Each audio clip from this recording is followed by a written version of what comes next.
off a plane from Hong Kong, arrived yesterday after a 3-week trip abroad. So we're grateful you're here. So thank you so much. Wow, with the lights out, it almost feels like it's dark. It's just a gloomy day in Ithaca, huh? Welcome each and every one of you to Hotel Ezra Cornell 98 Expo, as Dean Caroli said, envisioning a sustainable and equitable future through global hospitality. And on behalf of all of our faculty, students, and staff, I'm so proud and excited to welcome you back home to Statler Hall. Now, you all know HEC is such a vital tradition in our school. We're going to have an amazing celebration, I understand, in 2 years' time at its 100th anniversary. This year-long planning process actually started April 25th of last year, and HEC 99 will begin next Monday in 3 days' time. Believe it or not, it's really true. They start Monday morning after they give the hotel back in pristine condition to Arthur. These students curate, plan, hire their peers, and they execute the entire experience, which, much like our school's entire curriculum, involves supervising one another. You remember for all those group projects for our alums in the room. And they really hone their emotionally intelligent leadership skills. They learn how to be wonderful colleagues to one another who will likely one day do business together, sit across the table, and shape the future of our industry. And as it says on the HEC website, this entire weekend is student-led, student-run, and then in big caps on the website, student-driven.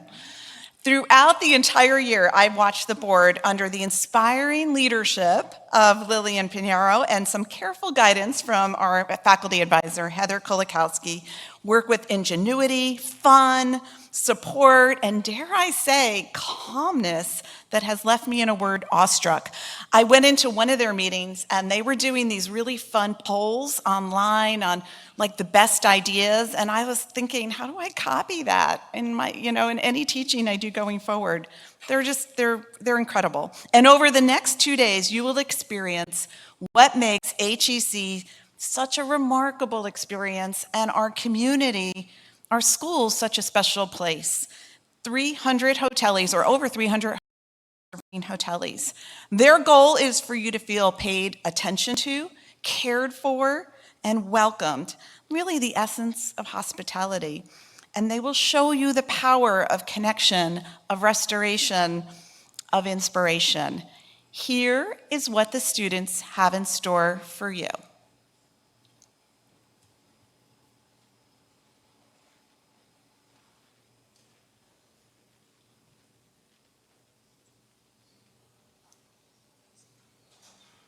Has a grand opening. An expo is an exhibition of learning, a place for people to share ideas and learn from the experiences of others. We took inspiration from the World Expo's culture of collaboration and innovation by bringing the people of the world together. Since HEC 97, we've been thinking about what makes our industry unique and what, in our eyes, will lead it into the future. The hospitality industry has existed for centuries and is one of the most interconnected segments of our global economy. It is so much more than simply providing a service. It is the sharing of traditions and the communication of ideas centered around innovation. The beauty in HEC is that it's student-run and in a sense allows us, the future of the hospitality industry, to craft the learning environment and industry we want to see. The industry is at a crucial turning point, and we are responsible for ensuring a sustainable future. HEC 98 reflects this turning point and will feature a wide range of speakers who will share how they utilize global hospitality to create a sustainable and equitable future. We want all of the students, guests, and speakers to leave HEC 98 with a newly inspired vision for the future of the hospitality industry and lesson on how to incorporate sustainable and equitable elements into their work. We are stronger when we utilize our global community. The only way we are going to promote a sustainable future for our industry and the world is to stand together and learn from one another. The last few years have been unprecedented, making the friend next door feel like they're in a neighboring city, neighboring cities feel like faraway countries, and faraway countries lands uncharted. Today, we stand with a newfound understanding of the importance of community and the strength that lies in learning from one another. At the Cornell and Nolan School of Hotel Administration, we believe that the future of the hospitality industry lies in our collective diversity. This year's conference program has been curated to provide a space for the global faces of our industry to come together, connect, share, learn, and innovate. With all of this in mind, the theme for HEC 98 is Expo, envisioning a sustainable and equitable future through global hospitality. HEC 98 will be the best ever, and we look forward to learning from each and every one of you in the spring.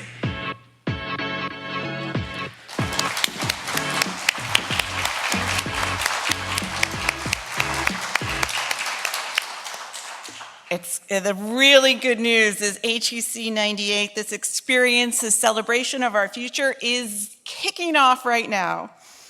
And the really, really good news is that so is our school.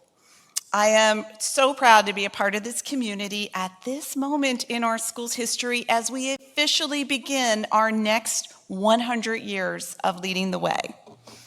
Now, I have heard over my past 7 years as dean from many people who reflect that our school is a special place. And I have to say, after being a part of this community in some way, shape, or form for some decades, I can say without hesitation that this place, this community, finds its way into your heart and into your mind. Our storied legacy, this amazing positioning we have to prepare, launch, and support this incredible talent that you will see in action. Our tremendously exciting future as part of this college and university that cares deeply, as Dean Crowley said, about making the world a better place. Well, we have all the necessary ingredients of higher education's role in improving our world. And I'm filled with so much hope, and I know you will be too. So as you will see and experience over the next 2 days, our industry's future is in great and caring hands. So let me conclude by saying, welcome home. Welcome to our future. Be prepared to be inspired, to be humbled, to be well-fed, maybe well-beveraged, well cared for, and after feeling our students' vision and care, so excited for how hospitality connects us as people and lifts us together to serve humanity. Welcome to HEC 98. Thank you. And so it begins. So I am turning it over to Lucas, who will kick us off.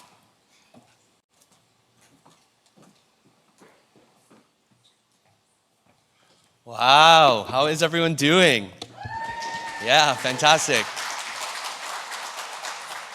Well, first, I just wanted to say good morning and welcome to our first official full day of HEC 98 programming. I'm so excited and I really hope you are too. It is truly so surreal for me to be up here in front of you all. Everything you see and experience this weekend, from the breakfast you had this morning, to the cocktails I hope you enjoy tonight, to the amenities in your room, to the intricate design pieces all around our building, to the very speakers who will be joining us on this stage over the weekend, has been carefully ordered, prepared, crafted by we, the students. And I guess that's my main point. The beauty of HEC is that it is a student-led conference. That's why when the board put our heads together, almost a calendar year ago, to think, what do we as students want to see as the future of hospitality? It was pretty simple. Innovation, sustainability, equity. So, as the video stated, Dean Walsh, Dean Caroli, here at the Cornell Nolan School of Hotel Administration, we truly do believe that the future of the hospitality industry lies in our collective diversity. So please, this weekend, come together, connect, share, learn, innovate with the end goal of building that sustainable and equitable future in our great industry. So with that being said, it is my absolute pleasure to introduce our first speaker of the weekend, Miss Gilda Perez-Alvarado. Miss Gilda Perez-Alvarado is the Global Chief Executive Officer of JLL Hotels and Hospitality, where she's responsible for investment, sales, debt, and equity placements, strategic advisory, and asset management across 3 global regions, Americas, EMEA, and Asia Pacific. Additionally, Gilda leads the group's Global Hotel Desk, a specialized team of cross-border investment sales professionals based in the Middle East, Asia Pacific, and the Americas and Europe, and also serves here on Dean Walsh's Dean's Advisory Board at Cornell. So with all that being said, please join me in welcoming Ms. Perez-Alvarado. Thank you. Thank you. Of course, thank you.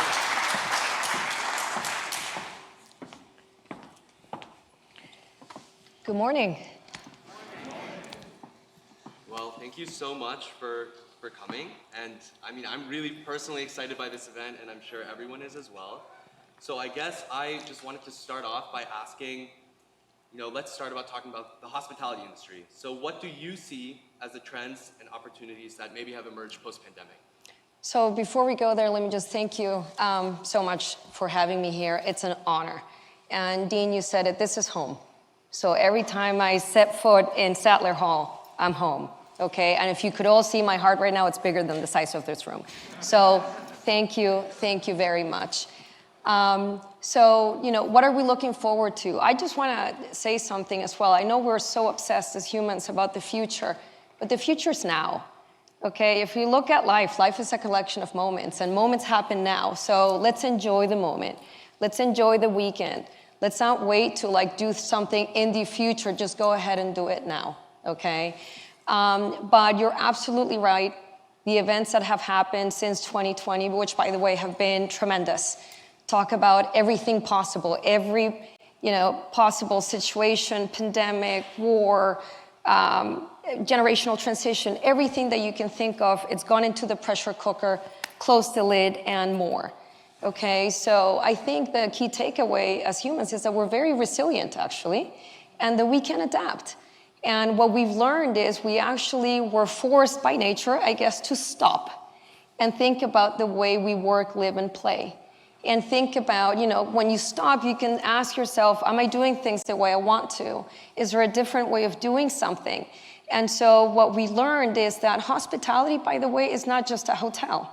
Hospitality are experiences, are moments, are now, right? Hospitality means how you make somebody else feel. And there's a very good friend of mine, Steve Haggerty, who likes to say, you are a sum total of how you make others feel. And that is hospitality. And so I do think that when we're looking at our business models, are the way we manage relationships, we establish relationships, let's think about it. Are we doing it the right way? So in terms of maybe some more tangible aspects, I would say, I traffic in real estate, so that's what I've specialized in. But all of real estate right now is taking a page out of the hospitality playbook. We're thinking about all these excess spaces right now. What do we do with them? Could we spruce them up with a hospitality component?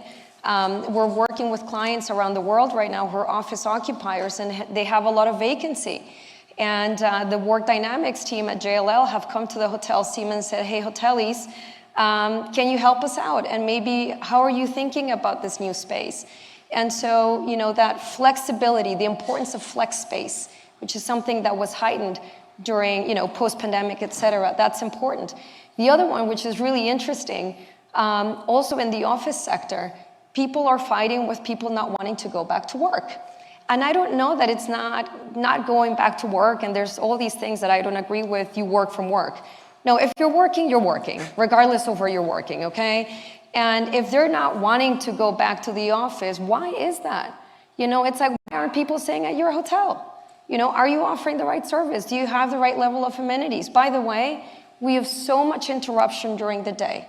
We have information overload. I can tell you I have ADD galore, okay? And it's all this stimulus that's coming into the brain. You do need a place to have deep thinking. You need a place for collaboration. You need a place where you can retreat. You go there to be inspired, to build that sense of community. And the workplace has now become an institution. At a time where institutions are losing importance, or people are losing faith in institutions, whatever those institutions may be, the office, the workplace, the community, that's our institution. So let's make sure that we're curating the best spaces, the best experience. So anyway, we can work on that theme along that golden thread and come up with many brilliant aspects of hospitality innovation. But let's not wait until you graduate or next year start now. Yeah, I mean, thank you so much. And I mean, that's something, for me personally as a student, I can definitely get on board with. I think a lot of people can agree that the hospitality industry does sometimes, lag a bit behind in certain things. And yeah, the future is now, and it's definitely time to act. So moving on to the second question. So what type of deals do you personally see in the hospitality space? How is interest impacting the availability of capital? Yeah, so, just landing down in terms of what we're seeing, at JLL, we're hotel investment advisors. So again, we're trafficking hospitality, real estate around the world. I love the theme, by the way, of Expo. I consider myself a global citizen, so I'm right in my element right now. I'm really enjoying the theme. But what we're seeing right now, Lucas, is a little bit of a K-shaped recovery. Okay, those concepts, it's a little bit of survival of the fittest, by the way. The strongest, most innovative, more relevant concepts are doing very well. And those that actually have, properties that have physical or functional obsolescence are doing very poorly. And of course, we're in this nebulous right now where people don't really know what's going on. No one knows what's going on, right? No one knows if we're about to enter a recession. We might have skipped the recession. Is it a hard landing, crash landing? Are we avoiding the runway altogether? No one knows, okay? We're in this together. But those concepts that are doing very well, they're attracting investors right now. Over the last, I guess since the pandemic, the leisure segment has done very well. And so we've seen a disproportionate amount of interest for resort properties. We're finally getting a little bit more interest, or actually way more interest in urban properties that have that leisure component. Again, that flexibility, right? Hotels that maybe used to cater predominantly to corporate demand during the week, they figure out, okay, well, people are going to work, and then maybe they also extend the stay for vacation, especially in the major global gateway markets that have a leisure component. There's renewed interest in that. Can I buy a great property in New York City, in Paris, in London, in Miami, in Los Angeles, and create a very good, flexible concept, corporate, leisure, group, et cetera. So I would say there's interest in that. You mentioned the interest rate environment. The biggest headwind that we have right now is capital markets, debt capital markets conditions. We have a lot of tailwinds right now, so unprecedented levels of demand. What's so interesting to me, and we were talking about this yesterday at the Baker program, was that even with international travel punching at about 67 to 70% of its weight of 2019, most regions around the world have actually surpassed RevPAR levels. That recovery has been mostly domestic. A lot of it has been local. And now that international travel is coming back, imagine, the potential that we still have. But the reality is, yes, debt capital markets are very important. The biggest investors around the world are private equity. Private equity are levered buyers. And right now, it's just very difficult to underwrite a property. How do you think about inflation? What do you think about the labor model, right? We lost about 67 million jobs around the world during the pandemic. Not all of it has come back. How do we make working in hospitality dignified again, right? How do you provide a career where people can move up the social chain? How are we offering something that is relevant? How we're dealing with generational transitions, by the way, because maybe Gen Z, millennials, so on and so forth, we need different things, or we want different things. So anyway, put those secular trends combined with the cyclical issue that we have right now with interest rates, and we're a little bit of in a wait and see moment. And it may be, I don't know, the quiet before the storm. It may be people trying to come up with, an idea of what they want to do. Or it may be that I need you to make a move so that I can make a move and I can feel better about my move. So, there's amazing opportunities out there around the world. There's new markets that have emerged, new concepts that have emerged. So there's definitely no excuse for not doing anything. Yeah, absolutely. Well, the future does seem promising. Hopefully.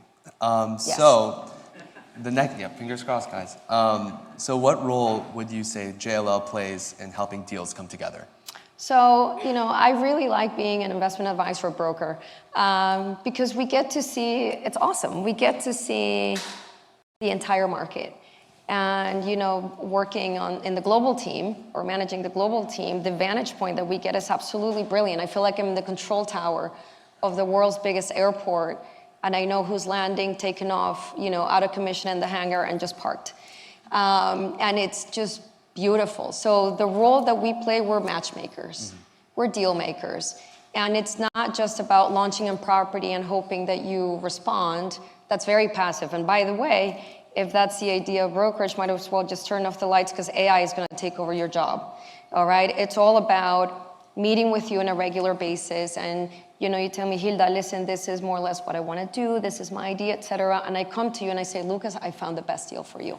And this is why you need to do it. That's more convincing than me sending you a transaction and tell you, well, it's a good return. And if you do this, your return is going to go to that. Who cares? There's competing product everywhere. So it's finding that why. Our job is to find the most strategic investor for an assignment for whom, the asset is an absolutely must-have as opposed to a nice-to-have.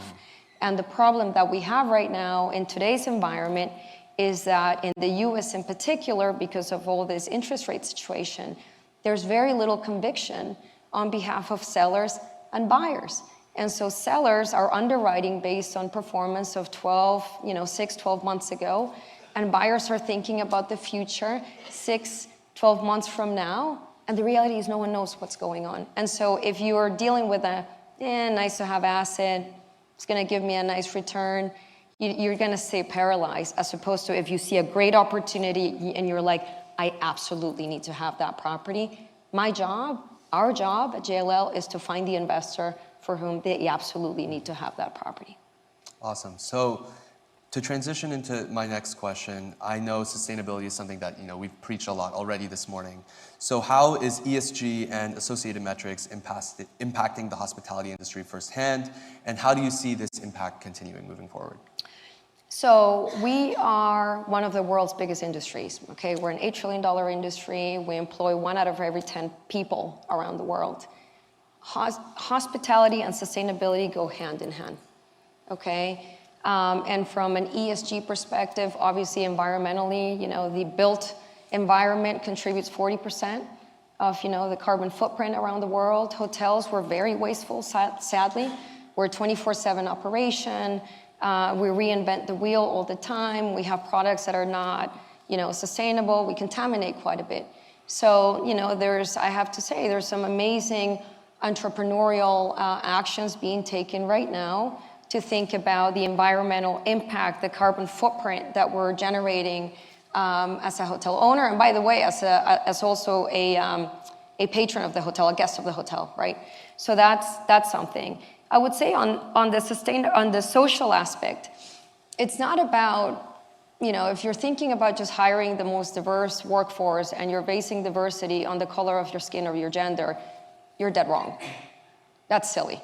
We are the world's most diverse industry, okay? We hire people from all backgrounds, and the biggest diversity, and this is, my very strong opinion, is I want people who have the most diverse thought and experience, regardless of age, economic background, gender, color of your skin, I don't care. I want to make sure that I'm working with the most brilliant minds. So, from a corporate perspective, that's what hospitality companies need to be focused on. But the reality is the biggest impact hotel companies have is in the communities where we operate, right? The people we're employing. We discovered during the pandemic, because people couldn't really travel or they couldn't travel far, that the local market was actually really important. And lo and behold, it made sense to create spaces, food and beverage in particular, that catered to the local person. And maybe I just want to work out of the hotel and have a coffee and get a beverage, have a meal, have a meeting there. I barely have meetings in the office. I like actually to have meetings in hotels and some other places. So from a sustainability perspective, the S is making sure that we're deeply ingrained in the community. And by the way, that will result, the intended or unintended, intended consequences is that you're gonna offer the most unique experience, a local experience. The Airbnb tagline, live like a local, it doesn't sound very clever, but it's actually super clever. So, you wanna be in a place where you can experience the local economy. work with the, purveyors and suppliers of goods. That's how you create a circular economy. And then as it relates to the G, again, as I said, we're a very big source of employment. We have, a tremendous amount of impact. We're a global business, so from a diplomacy perspective, think about how powerful travel and hospitality is. We need to be working hand in hand with governments. And if we don't like something, you can't just sit back there and criticize it. Let's be a part of it, and let's leverage our size. Awesome. So to touch on the S of ESG, right, sustainability, what is JLL doing to push towards that common industry goal of net zero, and what challenges maybe do you see in the future to reach that goal? So, we are a very big company. We're about 100,000 people around the world. Our footprint literally is every single corner of the world. And we deal with the built environment. So at JLL, I would say out of the ESG, we're mostly focused, the biggest area of focus is on the E, right? Environmental perspective. Utility costs, we have an energy crisis going on, right? Utilities are very expensive. As I mentioned, we're very wasteful. We have gigantic carbon footprints. So there's actually a lot we can do from an engineering and design perspective and property management perspective. So we're spending a very big amount of time, money, and investment there. JLL, we have 5 divisions. One of them is called JLLT, JLL Technologies. And so we're very heavily invested in prop tech. And so, we act also as a VC. We have a little division called Spark, and we're investing in these companies that, have really, really good ideas around, energy management, energy efficiency in the prop tech space. So that's really good. From a social perspective, by the way, I don't want to minimize that. We are doing quite a bit of work there, like every other company. We're trying to figure out, how that impacts our culture. We have a culture of innovation, collaboration. We call it One JLL. By the way, I think every company has one Google, one IBM, one Cornell, so we're One JLL. So we're trying to collaborate and break the silos. But I would say where we can be the most impactful is on, managing that carbon footprint, the E. And, we've taken a measure of our carbon footprint, and most of it is on the 3rd tier. It's not what we generate as a company and our people. It's mostly the rest of the value chain, our suppliers, our clients. We manage a lot of properties around the world on behalf of investors across all commercial real estate. That's the biggest source of our carbon footprint. Awesome. So I know you spoke on diversity of thought, and I did want to touch on DE&I as, maybe more of the basic metric that a lot of people know. So what are JLL's key priorities when it comes to DE&I? People want fairness. They want a place where everybody feels welcome and to work. But like my own personal one, Lucas, I consider myself a global citizen. I grew up, in many places. I'm from Costa Rica. I grew up in Latin America. My parents moved to North Africa when I was an infant. We lived in Europe. I lived in Spain. I moved to the Midwest when I went to high school, West Lafayette, Indiana. So I've kind of seen it all. And most of my career has happened in New York City. So that's, kind of my fabric. And I like to think I'm a little bit of everything. And I tell you something, I've never been so aware of, this girl from Latin America and, I'm not welcome. Never, right? The good thing, when you travel around the world and you meet people, if I'm focusing on our differences, I might as well just stay home and lock my door. I need to find what makes you and I, what connects us, right? So, it's again, like diplomacy, and that's part of deal making as well. And that's why I love to be on the road all the time. I can do a deal with some sheikh in the Middle East just as much as I can do it with, a client in Singapore, or a client in France, or a client in Mexico. And it has nothing to do about the differences of how we look like or our background. We got to find that common interest, that common thread, and then we build a relationship on top of that. So based on that foundation. So the way I approach DE&I is that I want the most brilliant minds in my team, okay? I want to work with people who are way smarter than me, who are challenging me. And it's not like I want to be smarter than them. I've been taught from a very early age, and by the way, my parents may be super competitive. I compete with me. I don't compete with you, I compete with myself. And the sports that I did is I was a swimmer. That's a very lonely sport. I competed against me, right? But if I'm working alongside you and I know that you're extraordinary at this particular craft, I'm gonna be inspired and I'm gonna see like, oh man, like, wow, Lucas, that was really cool. I wonder how he did it. And then I'm gonna try to do it myself. But it's like when you're training with another exceptional athlete, you're pushing yourself, right? You wanna run alongside somebody who's phenomenal. You wanna swim in the swim lane next to somebody who's just extraordinary.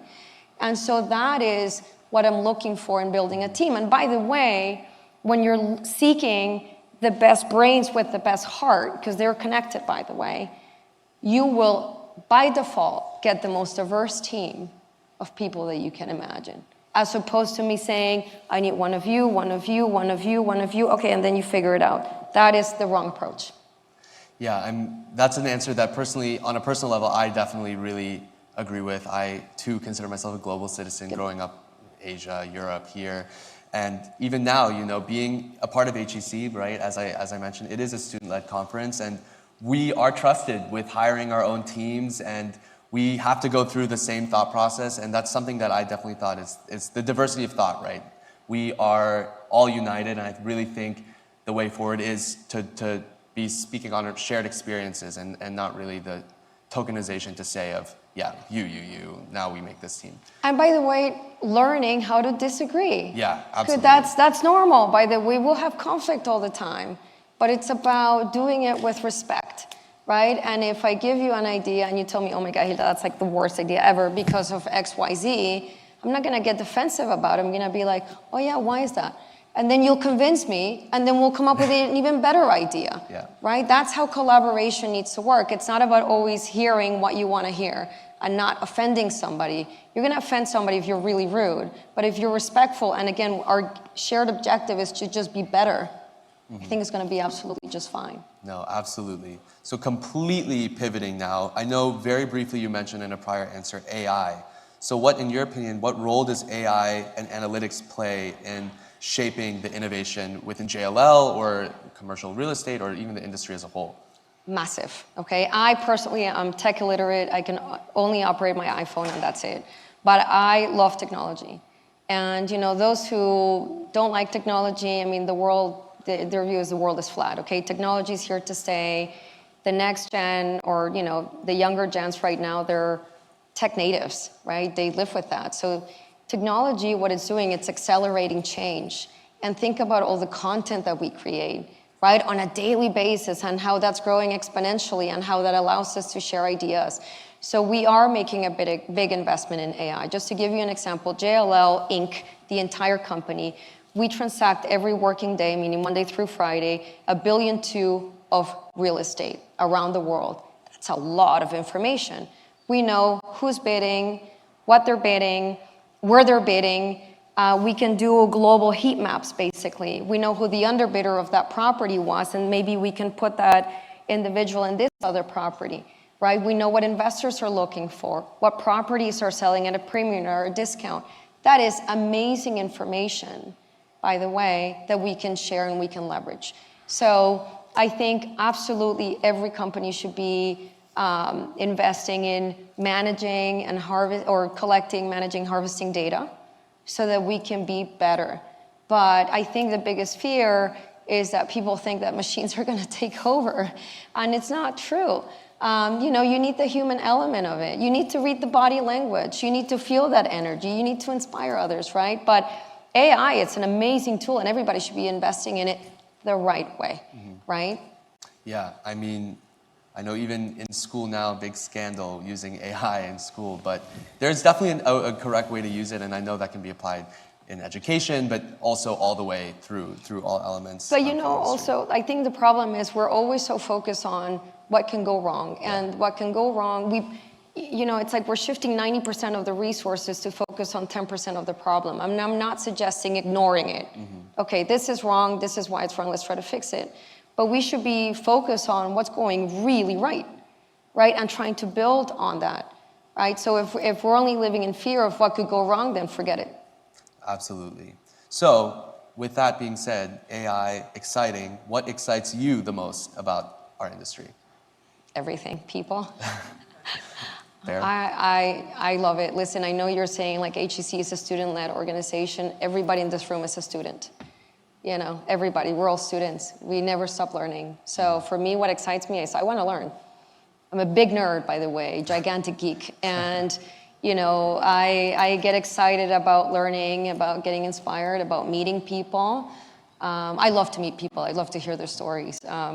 So yeah, just seeing what the future brings and being a part of it and, you know, being able to influence some of it. So that's what excites me. I couldn't agree more. So here you are, CEO, amazing company. What does a day in your life look like?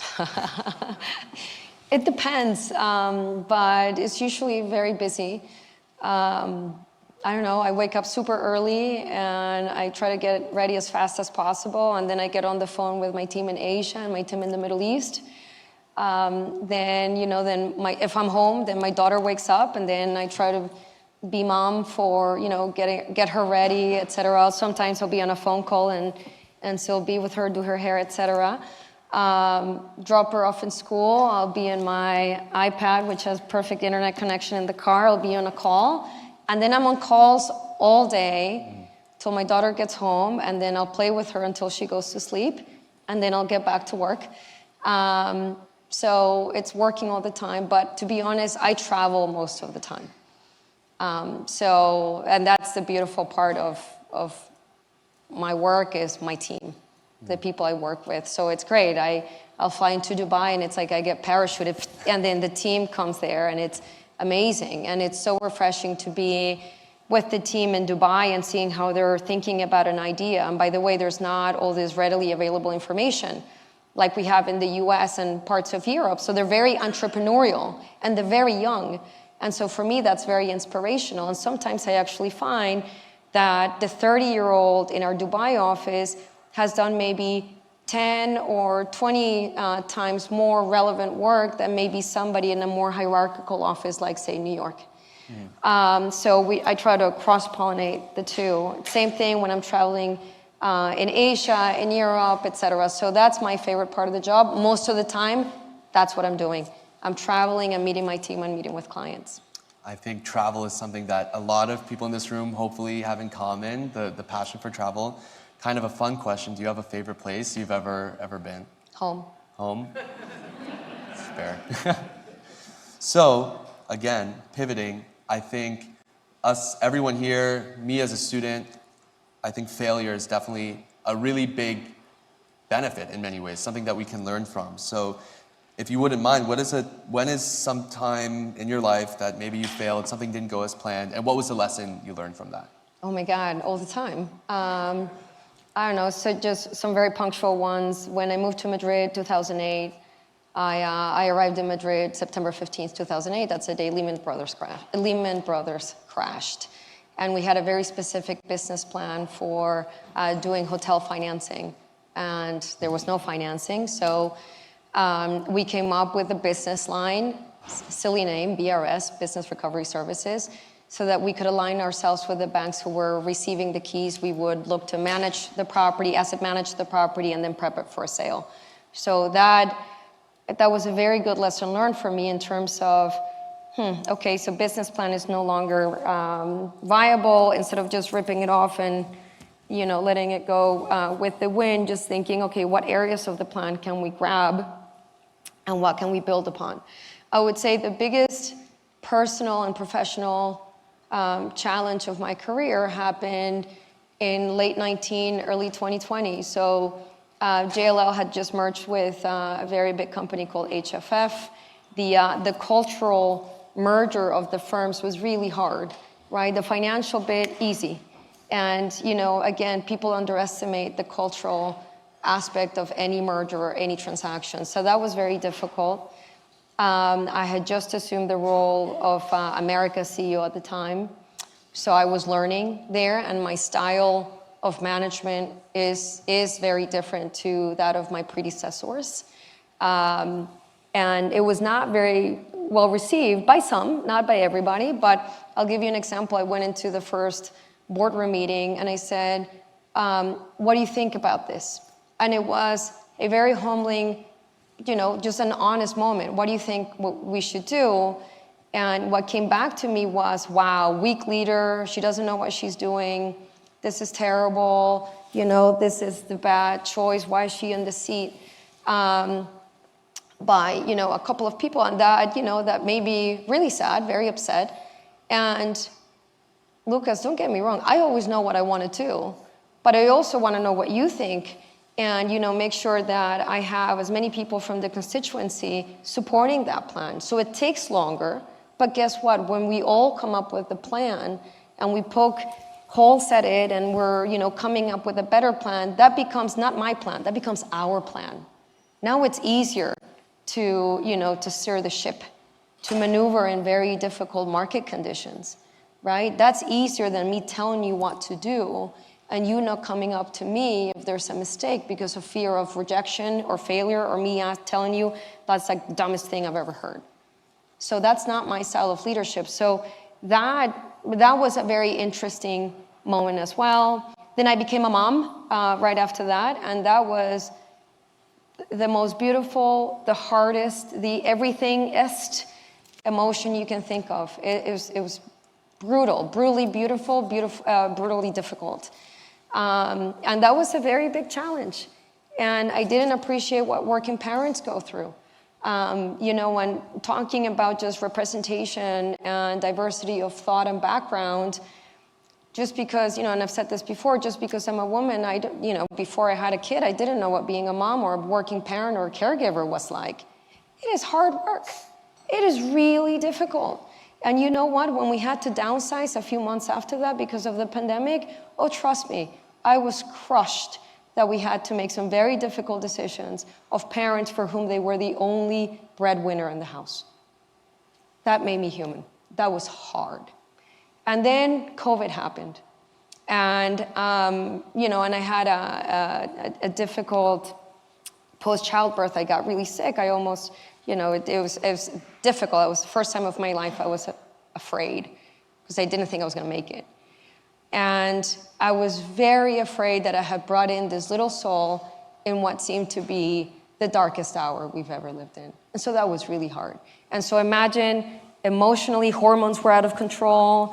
We're going through COVID. I packed my bags and moved home for 4 weeks, 15 months, and it ended up being, we had just merged. I had teams walking out the door. 25% of my revenue walked out. And all I could feel is I was under the microscope and people were telling me, you're doing a bad job. You know what was the biggest thing there? My safety net? The unconditional love of my family.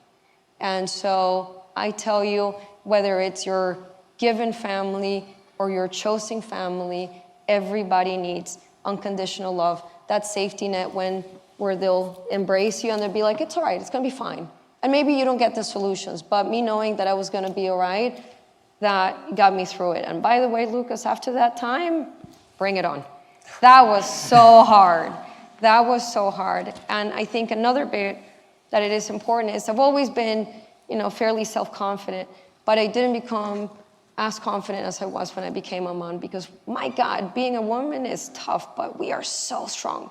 Physically, mentally, emotionally, we are ridiculously strong, and we all have moms, so I know everybody knows what we're talking about. And it's bringing that strength to everything that you do that's super important. Thank you so much for sharing. I mean, personally for me, I definitely learned a lot. I will never be a mom, but... But you have a mom, so you she's know right what over there, my mom, everyone. Hi. Ah, you see? And this wasn't staged. Hi, Mom. No, but yeah, seriously, thank you so much for sharing that. I definitely do agree. COVID was definitely tough for everyone. And I think, look, I'm only 21, and even still, I feel like I gained something from that pretty dark time in humanity. But thank you for sharing. So, again, changing lanes. To those of you who maybe don't know, Ms. Perez-Alvarado is a hotelie, class of 02, I believe. Yes. So I wanted to ask some Cornell questions. So first of all, for the students in the audience, what is one piece of advice that you maybe have for us in our time here or maybe entering the industry? Live the moment. This is awesome. Like I said, this is home for me. And never stop being a student. okay? Because that will keep you humble, that will keep your feet on the ground. You're always gonna wanna learn. And that's it. I mean, it sounds cheesy, but life is a journey. And I can tell you, I work with my classmates from Cornell. I keep in touch all the time with the professors. Professor Kwan changed the direction of my career. I do real estate because of him. And this school is absolutely fantastic. So just absorb as much as you can, be a sponge. And by the way, never stop being your 21-year-old self, okay? I think that's really important. I had a French teacher in high school who was obsessed with this book, Everything I Learned in Kindergarten. I think, you know what, that's actually, everybody should read that book now. And, you have to be childlike. Children are curious. I have a 3-year-old now, right? So it's really cool to live life through her and just see at life, look at life through her eyes, for as much as I think I can do that. But they're curious. They want to learn. They're actually quite emotional. They will let you know when they're happy, when they're sad. I think adults actually should be more like children. And so never stop being your 21-year-old hotel-y self, student hotel-y self. Thank you. So now you guys all have a book on the summer reading list, please. I got to reread it. I hope it was a good book. I remember it being a good book. No, I bet it is. So do you have maybe a favorite memory from your time here? My friends. So my best friends at Cornell and she's amazing. So Hanin Malhas from Jordan. So I hadn't seen her in 17 years, and I went to see her in Amman. Lucas, it was as if though I had just seen her an hour ago. That was amazing. Daisuke Kita, another one of my best friends, he runs Blackstone Japan now. And I remember the first time I met him at F&B, and he came in with his little backpack wearing Tommy Hilfiger, like head to toe, literally. And he was so nervous and always speaking to Mickey, his girlfriend, now wife, at the time in a payphone that we had. And he was fantastic. He was one of my best friends. Carl Olsberg as well, from Sweden. He's one of my best friends too.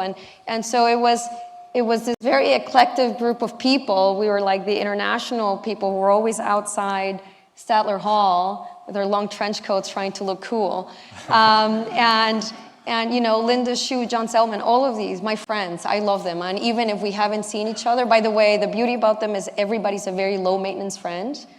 And I need low maintenance friends, but people that, again, if we see each other, doesn't matter the passage of time, we're just gonna pick it right up. Awesome. So now I would love, if any of you guys have any questions, I'd love to open it up to you. So feel free to think a little bit, but we have a mic that will be passed around. So yeah, are there any questions from the audience?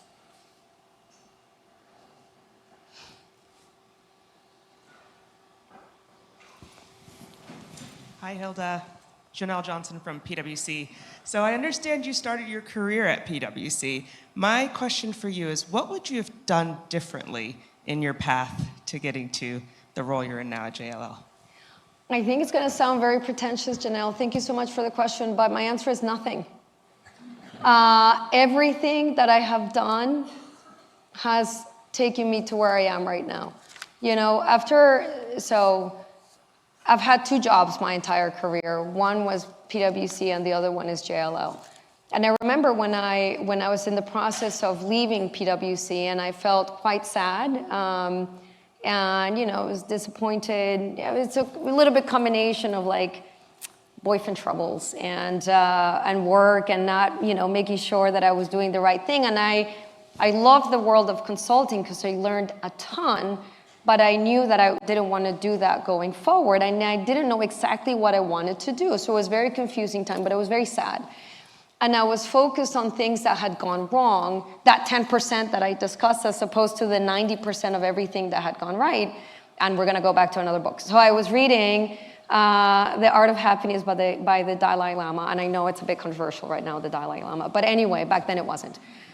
And the best part about that book, he said that take every experience as a teaching moment and be grateful for those who taught you. So even people who did wrong by me at the time, at my 22, 23-year-old self, they actually, in hindsight, Janelle, they were the biggest teachers I ever had. And so I now know what type of manager I want to be, what type of colleague I want to be, what type of person I want to be. So I learned a lot at PwC, not just in terms of consulting and practical work, and the people that I work with were friends to this day, and they're extraordinary. But it was, for me, it was a very difficult transition because I had to quit something, right? And I told you I'm very competitive, right? So quitting something was very negative, but I learned a lot. And using that principle, every time we've had a failure, a setback, or something goes wrong, I try to, use it as a teaching moment. And that's not to say it's all like happy and joyful all the time. No, there'll be times that I'm very sad, and I'm trying to regroup, etc. But I do let myself feel all those emotions. But yeah, that was a very fundamental stage of my career, my 2.5 years at PwC.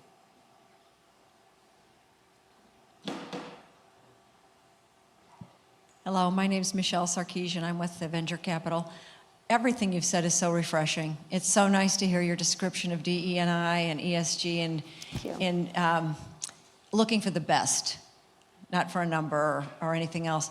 I'm really curious about what kind of examples you have about buildings that have become appealing. So you talked about them being more engaging and inviting to bring a workforce back. Because I agree with you, I think business is done face-to-face. The best collaboration is done face-to-face, and I think that's one of the biggest reasons for hospitality, period, is to get people face-to-face to do better work. Where have you seen and what do they look like? Great examples. Yeah, so thank you very much for the question, and thank you so much for being here this morning. I would say it's a combination of things, right? We're in hospitality, so we're in the business of storytelling. I like buildings that have a personality, regardless of whether they're brand new or they're 200 years old, right? So I was touring an exceptional site in Miami in the Wynwood district that is meant to become a super high-tech office building with a retail component. But what was really interesting, and by the way, I do not traffic office, I know nothing about office. What was very interesting is that this developer is branding the building. So it's retailing, it's making a hospitality concept out of the office. I thought it was really interesting. So in terms of storytelling, there's a brand.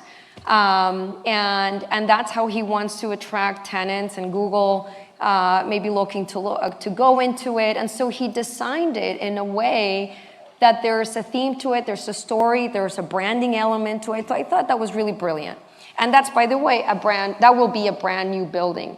I think one of the things that we need to do is, again, we're humans, we're super wasteful. And there's a lot of this, there's a ton of real estate that, as I said, is functional or physical obsolete. And eventually it will become zombie real estate, which is really sad. And we were having a conversation last night about, for example, every city that is hosting a very big event like Olympics or World Cup, there's all this buildup up to the event, and then it's like nothing happened, and they just leave it there to deteriorate. And the damage that does is horrible, right? So we gotta design with purpose in mind. And it's not just that, only purpose of being good for the World Cup or the Olympic Games is what will the building be going forward, right? So that will make it, for me, a very interesting building. If you're very focused on your carbon footprint, it may be that the best thing is not to build from scratch, but to actually, or from a sustainability perspective, it's to build from scratch, but it's actually to take a dilapidated building in the middle of a city and actually make that be your new center of energy, right? You gentrify, you beautify it, you make it, you have shared open spaces. And it's not just for the tenants of those buildings, but also the community around it, right? And we need to put life into buildings. A hotel without people is just a building. It's just blocks, right? So again, the more we can bring the community into it, the more we can have deeper roots into the community. I think that's what makes these buildings very special. But I love walking, there's an extraordinary building in New York. It's a hotel. It's called 5 Beekman. And when you walk in there, I mean, the atrium, it's so beautiful, it's inspiring, right? When you're, I don't know, crossing the bridges in the Seine in Paris, and you're looking at this architecture, you're like, oh my God, never are we going to see other buildings like this. They're just beautiful. They were designed with purpose, right? They were designed with purpose, and not just to make the biggest statement and the biggest architectural design thing that will be not very attractive in 5 years' time and not efficient. So I would say anything that is designed with purpose, and purpose, be it design, how we're using space, et cetera, how it connects with the rest of the community, that is what makes real estate very attractive.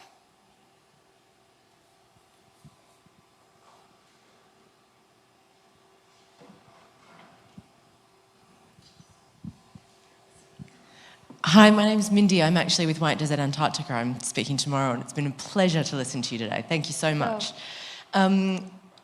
Obviously, financial implications we make decisions based on that all the time. If you could have a passion project where you could build anything you wanted, what would it be and where would it be? Oh, wow, that's such a good, difficult question. What would it be? I'm not sure, to be honest. See, the problem with me, I like everything. And I said to you, I have ADD, I really do. So I really need to think about what I would want to do.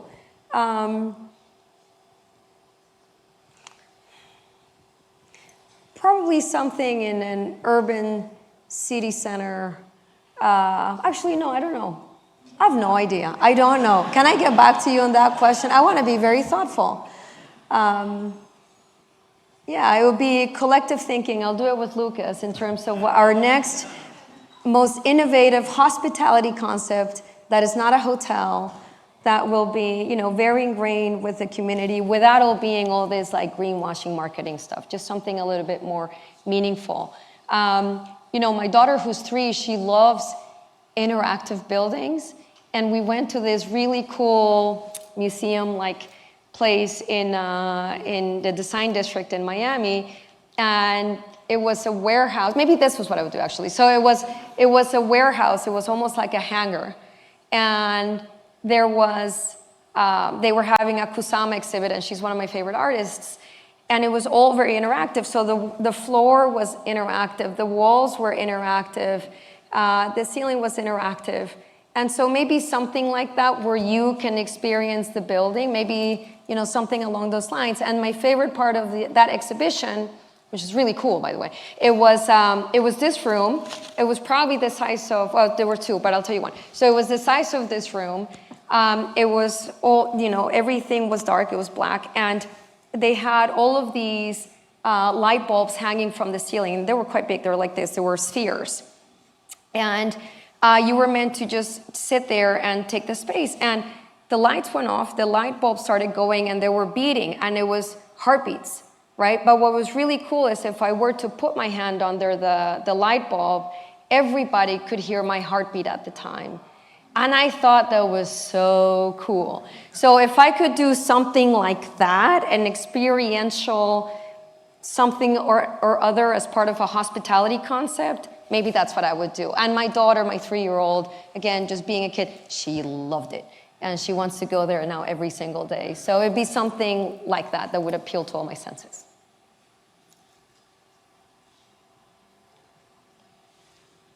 No?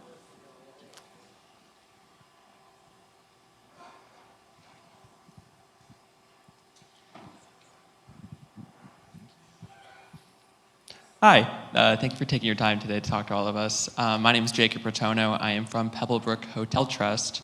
And so I hope this is kind of an easy question for you, but I kind of wanted to know what your opinion is on destination or guest amenity fees that are being charged on top of room rates. I couldn't hear you very well. I'm so sorry. Can you repeat your question? Yes. I think it's the echo from the little ceiling. Yeah. So my question is, what is your opinion on guest or destination amenity fees being charged on top of room rates? Listen, I'm not against anything being charged as long as you get the value for what you pay for, right? So I don't like things being free all the time because it's not true. Things aren't free, right? So if you're getting something of value, you should pay for it. And so if a destination fee or an amenity fee means you can get something out of it and that money is going to good use, I'm all for it. But I think sometimes, so it just has to be fair. It has to be subsidized. So again, if you're not getting anything and it's just a gimmicky idea to add a surcharge, you might as well just charge it to me in the room rate and not that, because that's going to be a bit obnoxious. But if that amenity fee or destination fee, I don't know, so it's going to, maybe I'm going to get tickets to a museum to go see some exhibit, or they're going to recommend that I go visit this really cool restaurant, whatever concept that is local, or that some of it is going to go to a real charity or something back into the community. My God, charge away. I would like that. That's actually quite nice. But if it's just something to enlarge a line item in a P&L, nah, that's like charging for internet right now. That's annoying.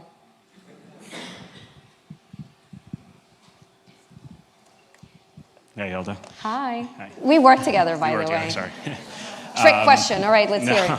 No, I'm curious, with the news that India is now the most populous country in the world, I think earlier this week, I know you posted something about it, but what is your perspective on how that will influence global travel, given that China historically was the largest outbound travel market, but more importantly, capital flow and the wealth that's in India, but obviously it's a very disparity wealth. Thank you, Zach, for your very difficult question. I think it's super exciting. So I'm going to be the first one to confess I've never been to India, so I'm not going to be able to talk as deeply about India as I can about other markets. I was meant to go there 2 weeks ago for Hiksha, but unfortunately another commitment got in the way. But I am planning on going there second half of the year. I think it's an extraordinary opportunity for India to have its place on the world stage. By the way, it always has, but now in an even so meaningful matter. What I think is really interesting about India is that they're a very neutral country right now. And so they're playing the best of both worlds.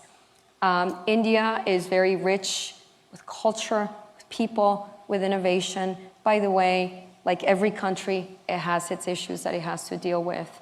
But I do think that they have a lot to export to the world above and beyond just money.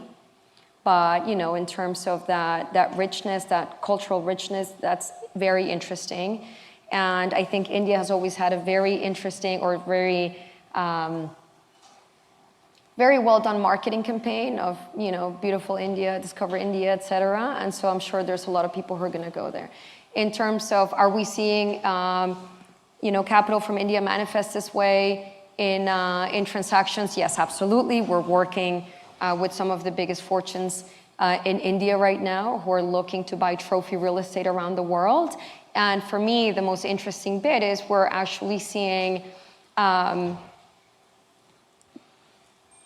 Indian Americans take their concepts now into India and work in partnership with the brands as and its solution is not the right word, but it's a way for them to become a partner and attract additional international capital into India. So I actually think that's very clever. They're taking their know-how of their investments in the US, which has been institutionalized, and taking it over to India because there's obviously a tremendous growth opportunity and investment opportunity happening there right now. But all eyes are in India. I think the world is trying to figure out what role, what position they're going to take in the world stage vis-a-vis China. It's obvious, so I would say a lot of Asian investors are looking into India, of course. Middle East is looking into India. And now global players are looking even more into India. So we'll see what happens, Zach. But I think it's, in terms of outbound tourism, what I said before, that we're only punching at about 70% of our weight in terms of international travel compared to 2019 levels. The fact that we have the world's most populous country right now exporting travelers, wealth, I think that's going to be very interesting. And we've seen in a very small case study how important India has been to a market like the Maldives or other markets within the Indian Ocean where, we had obviously a pullback, complete pullback of Chinese travelers into the Indian Ocean, a pullback from Russian travelers into the Indian Ocean, but those properties didn't miss a beat because they had India come and take over. So I think it's going to be very interesting in terms of demand dynamics going forward.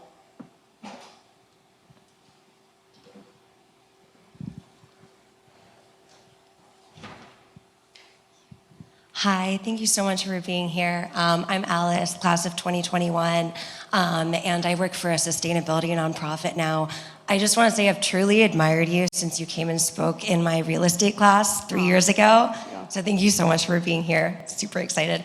My question for you is, you mentioned, some of JLL's biggest carbon footprint comes from suppliers and clients.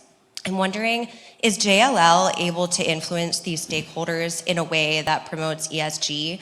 And if so, how? Yeah, thank you very much for the question, and good to see you again 3 years later. We are, especially on the client side, right? So we manage a very large footprint of offices and other forms of commercial real estate. And so our way to influence that is to work with the owners and the occupiers of that space to figure out ways to mitigate carbon footprint. So that's what we're doing, right? So JLL, we not only sell or transact real estate, but we also work with the occupiers. We have a leasing business, for example. So we're very much into the operation. So yes, that is where we're dedicating a tremendous amount of effort in terms of working with some of our biggest multinational clients who have their proper ESG agenda, and for us to work together because their footprint is our footprint if we're looking at the entire value chain. So that's how we're doing it most precisely. All right, so I think those are all the questions we have time for. So thank you. Please, let's give a big round of applause. Thank you so much. And thank you.